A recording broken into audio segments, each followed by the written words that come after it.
Good morning, everyone. This is Doug. It is May 5th. Happy Cinco de Mayo. Looking at the market here this morning, well, first, the fact that it's Friday, I always start considering, taking profits. And today will be no different from that. There's still an awful lot of uncertainty in the world and things, and I want to put some money in the bank. So I will be looking to take profits on some positions.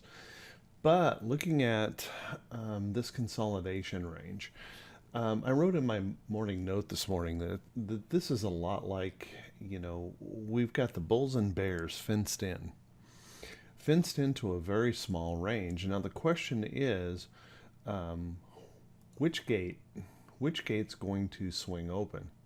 Is it going to be the north gate that swings open, or is it going to be the south gate that swings open? I honestly couldn't tell you. What I can tell you is the longer we stay trapped in a tight range like this, the more pressure is being built for a move. So what we need to do as traders is we need to stay very flexible right now. We need to be able to react when this thing does move. And I don't know if it'll be today. I was kind of hoping yesterday. I was obviously talked rather positively yesterday, hoping that we would see a little bit more of a bullish move yesterday. But oil selling off really kind of sank those plans of seeing the market push forward. Um, so if this can move out of here and possibly the employment situation number today could move us up, that that would be wonderful and break us out of here. I will expect that if we break higher or lower, we can expect a pretty big move. The pressure is building. They're just all going to rush to the either rush through the gate or rush, to get out of the way of this potential sell-off. So be real careful here on this Friday. um, there's a lot of really quite a bit at stake right here. Who wins this battle is, well, that's the question of the day. Very tight range continues here in the SPY. Same kind of setup. We're just squeezing down. The pressure is building. We're going to pop one way or another. Now the question is which way. The Qs have held up quite well during all the earnings reports and all, has maintained its leadership here in the market and is now just falling into that consolidation pattern.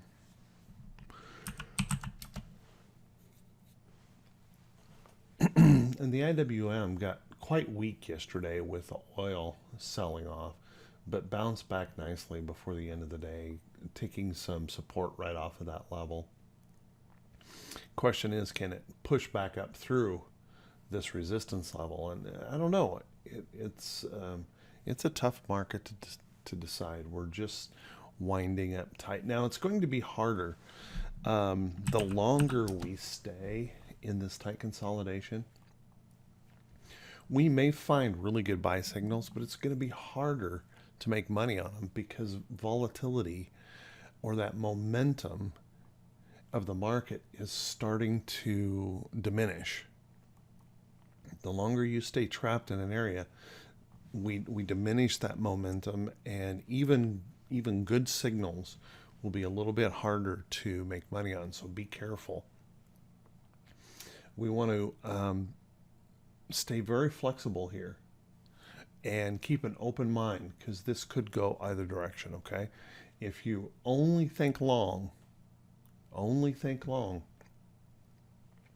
you can get trapped being way too long here if this south gate opens up. So be watchful of that. Be cautious, be careful. Don't guess. Follow the price action. Don't predict. Okay. Let's take a quick look here on the economic calendar today. We have the employment situation number. which is going to be kind of key. If that number comes out good and we get a bullish reaction to it, the possibility is we could crack that resistance high. I don't know. If it's a disappointment, it could crack the low. Now, the other thing that we have to worry about today is we have a pile of Fed speakers today, including Janet Yellen. And if they happen to be, spouting off about something that the market is not expecting, we can expect a market reaction out of that. So watch carefully. If we get that big reaction, it could be something coming from one of the Fed speakers today. Also, we on the earnings front, we have let's see. We had about 100, just over 100 companies that report today. Some of those are already reporting in pretty rapid succession here this morning. I don't think there's any big newsy type companies reporting today. Berkshire Hathaway, AMB reporting today. And either I looked at the calendar incorrectly, which I'm guessing that's it, or there was some change here. I was thinking that yesterday was one of the last really big days this quarter for earnings, but I was incorrect. Next week we have another big week ahead of us, so stay vigilant on watching those earnings, watching those signals. Don't jump into something ahead of earnings, because companies that are missing, and some of them are missing just slightly, get harshly punished. So be careful. All right, everyone, I'm going to get this rendered and off to you. Everyone have a great day, and I will talk to you all soon. Take care.